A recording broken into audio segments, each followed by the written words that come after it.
जरा एक दृश्य की कल्पना करते हैं। दिल्ली का एक बहुत ही छोटा सा कमरा है, बाहर शहर की काफी हलचल है, लेकिन अंदर एकदम शांति है। बिल्कुल, सिर्फ एक पंखे की हल्की सी आवाज गूंज रही है और हाँ, माउस के लगातार क्लिक होने की आवाज। और उस अंधेरे कमरे में रोशनी का इकलौता स्रोत है एक लैपटॉप की स्क्रीन, जहां कुछ पिक्सेल्स धीरे धीरे रेंडर हो रहे हैं।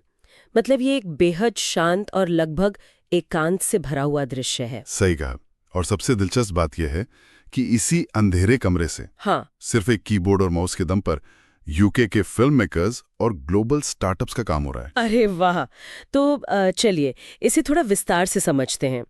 आज की हमारी इस विस्तृत चर्चा में हम इसी बात का गहन विश्लेषण करेंगे कि हमारे पास जो लूप एनिमेशन स्टूडियोज के नोट्स और दस्तावेज हैं, जो सोर्स मटेरियल है, बिल्कुल, वो दस्तावेज आखिर क्या कहानी कहते हैं।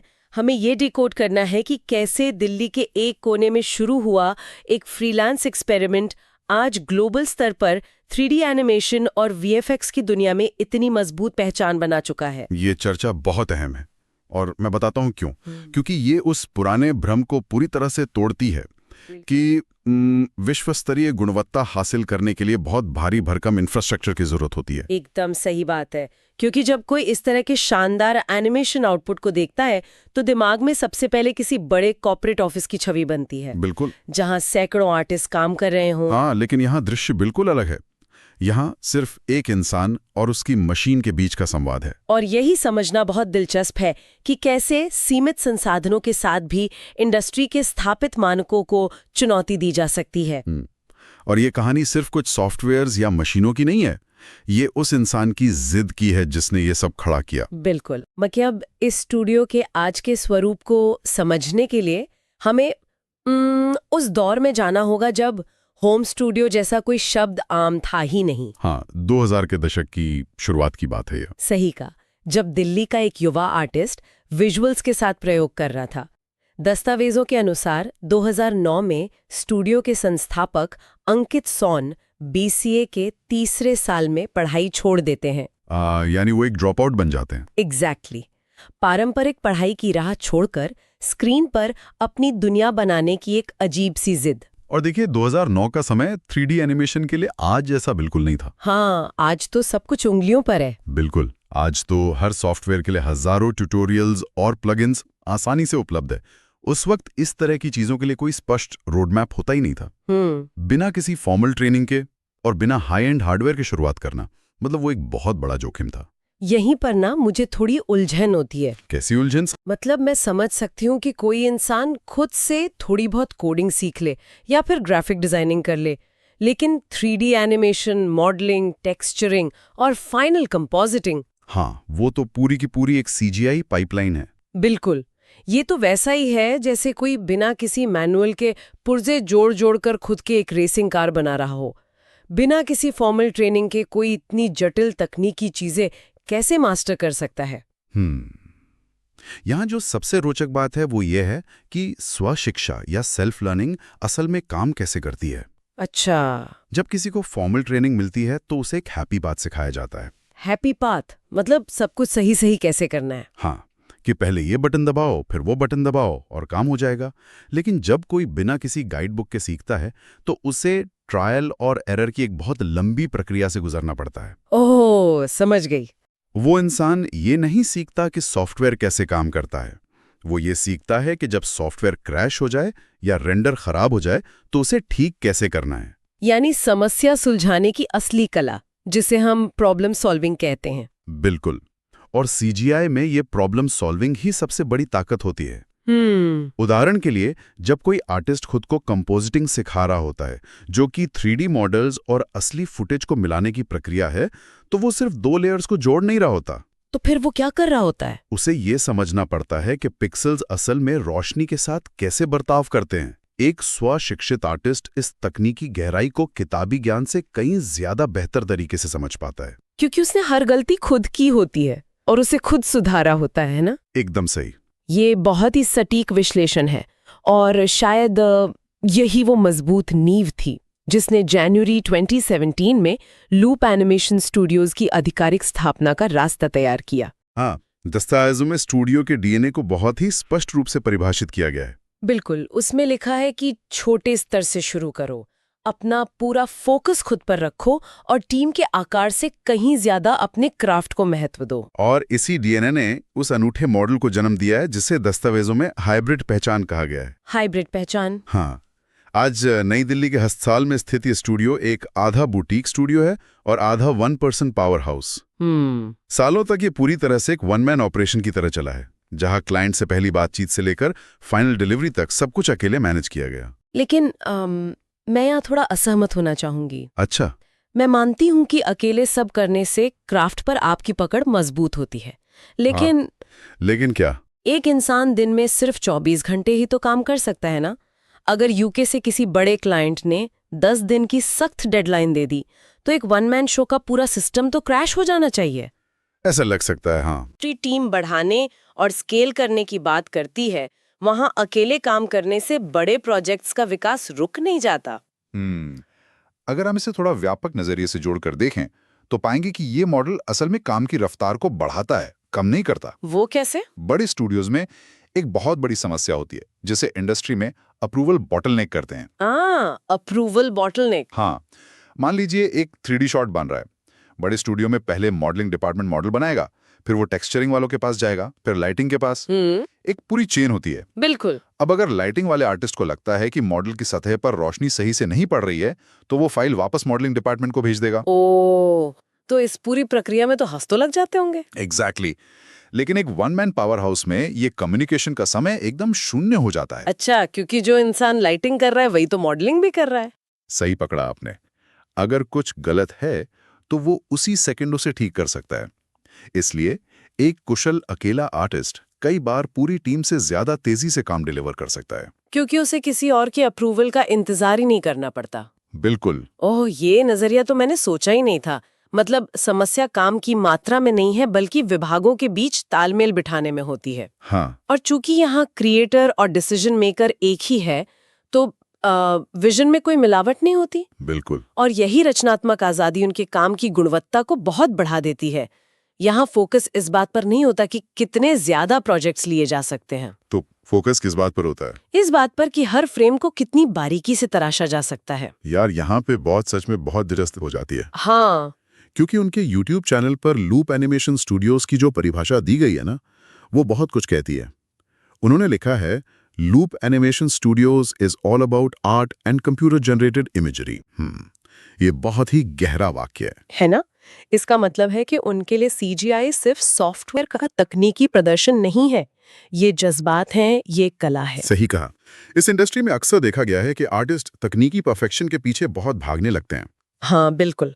वे इस बात पर गर्व करते हैं कि उनके रेंडर में पानी की बूंद कितनी असली लग रही है या फिर किसी मेटल पर रिफ्लेक्शन कितना सटीक आ रहा है। लेकिन असली कला सिर्फ वास्तविकता की नकल करने में नहीं है। असली कला ये तय करने में है कि वो विजुअल दर्शक को कैसा महसूस करा रहा है। अगर मैं इसे एक एनालॉजी से समझाऊं, तो CGI में रेंडरिंग और टेक्सचरिंग को समझना बिल्कुल वैसा ही है जैसे कोई शेफ एक बहुत ही जटिल डिश तैयार कर रहा हो। बहुत बढ़िया उदाहरण है। आपने बेहतरीन इंग्रेडिएंट्स डाल दिए हैं, लेकिन उसे सही तापमान पे बेक करना बहुत जरूरी है। और अगर ओवन से निकलने के बाद वो डिश देखने में तो बहुत अच्छी लग रही है, लेकिन उसका स्वाद दिल को नहीं छूला। एग्जैक्टली, तो सारी मेहनत बेकार है। यहाँ सॉफ्टवेयर सिर्फ एक ब्रश की तरह है। असली जादू तो उस कहानी में है जो डिजाइनर के दिमाग में चल रही है। एकदम सही। और दस्तावेजों में जिक्र भी है कि उनके काम में एक खास सिनेमैटिक फील होता है। हाँ, वो सिर्फ कंप्यूटर से बने हुए नहीं लगते। और पता है, सिनेमैटिक फील का मतलब सिर्फ चौड़ी स्क्रीन या काले बॉर्डर लगा देना नहीं होता। तो क्या होता है? ये इस बात पर निर्भर करता है कि कैमरा कैसे मूव कर रहा है और रंग किस तरह से इस्तेमाल किए गए हैं। जब कोई व्यक्ति 3D सॉफ्टवेयर में काम करता है तो वहां का कैमरा बिल्कुल परफेक्ट होता है। उसमें कोई गड़बड़ी नहीं होती, कोई लेंस डिस्टॉर्शन नहीं होता। लेकिन हमारी आंखें या असली कैमरे दुनिया को इतनी परफेक्शन के साथ कभी नहीं देखते। अच्छा, यानी असली कैमरे की जो कमियां हैं वही किसी दृश्य को रियल बनाती हैं। बिल्कुल। जब एक आर्टिस्ट जानबूझकर 3D कैमरे में असली कैमरे जैसी कमियां डालता है, जैसे फोकस का थोड़ा सा हिल जाना, या कलर ग्रेडिंग में एक खास तरह का मूड पैदा करना, तब वो जस्ट कंप्यूटर मेड विजुअल एक मिनी फिल्म सीक्वेंस में बदल जाता है। वाओ! इसे ही कला और तकनीक का सही संतुलन कहते हैं। इसे और गहराई से समझने के लिए मैं एक और तकनीकी उदाहरण पर बात करना चाहूंगी जिसे हम HDRI लाइटिंग कहते हैं। HDRI है, मैंने इसके बारे में पढ़ा है कि ये सेट करना कितना मुश्किल होता है। हाँ, ये काफी जटिल है। मान लीजिए किसी असली फुटेज में एक कंप्यूटर जनरेटेड कार डालनी है। ठीक है। अब अगर असली फुटेज वाले कमरे में रोशनी बाईं तरफ से आ रही है और लेकिन 3D सॉफ्टवेयर में कार पर परछाई दाईं तरफ बन रही है, तो देखने वाले का दिमाग तुरंत पकड़ लेगा कि ये कार नकली है। एकदम सही। इस रोशनी को बिल्कुल सटीक तरीके से मैच करना तकनीकी रूप से बहुत चुनौतीपूर्ण होता है। और जब कोई आर्टिस्ट अकेले इन सब चीजों को साध लेता है और साथ ही उसमें एक इमोशन या कहानी पिरो देता है, तो वो काम महज एक सर्विस से ऊपर उठकर सच में एक कला बन जाता है। बिल्कुल। और ये बात भी बहुत गौर करने वाली है कि उन्होंने अपनी इस कला और अपनी प्रक्रिया को सिर्फ स्टूडियो के 4 दीवारी में छिपाकर नहीं रखा। हाँ, ये एक बहुत बड़ा पॉइंट है। अक्सर देखा गया है कि लोग अपनी तकनीक किसी को नहीं बताना चाहते, लेकिन लूप एनिमेशन ने इसे दुनिया के साथ पूरी ईमानदारी से साझा किया। अगर हम उनके डिजिटल फुटप्रिंट को देखें तो YouTube पर उनका चैनल बहुत सक्रिय है। हाँ, @Loop Animation Studios। वहाँ शोरील 2024 है जो पिछले 15 सालों के काम का संकलन है। और समर रिकैम्प 2025 भी है जो उनके मौजूदा वर्कफ्लो को दिखाता है। सिर्फ शोरील ही नहीं, वो एजुकेशनल कंटेंट, ब्रेकडाउन्स और ट्यूटोरियल्स भी पब्लिश करते हैं, जो कि उन नए आर्टिस्ट के लिए एक बहुत बड़ा संसाधन है जिनके पास महंगे कॉलेज जाने की सुविधा नहीं है। ये रणनीति मुझे ना एक ओपन किचन रेस्टोरेंट की याद दिलाती है। Open kitchen? हाँ, जहाँ शेफ सिर्फ फाइनल डिश परोस कर नहीं चला जाता, बल्कि ग्राहक देख सकते हैं कि खाना कैसे बन रहा है। बहुत सही तुलना। और सबसे बड़ी बात, वो शेफ अपने जले हुए हाथ दिखाने से भी नहीं कतराता। मेरा इशारा उस वीडियो की तरफ है जिसका नाम है 15 फिल्म। हाँ, दस्तावेजों में भी इसका स्पष्ट रूप से लिखा है कि ये वीडियो सिर्फ सफलता की चमकदार तस्वीरें नहीं दिखाता, ये रातों की उड़ी हुई नींद, प्रोजेक्ट के बीच में आने वाली हताशा, खुद पर होने वाले संदेह, एकदम, और असफलताओं को भी बहुत पारदर्शी तरीके से सामने रखता है।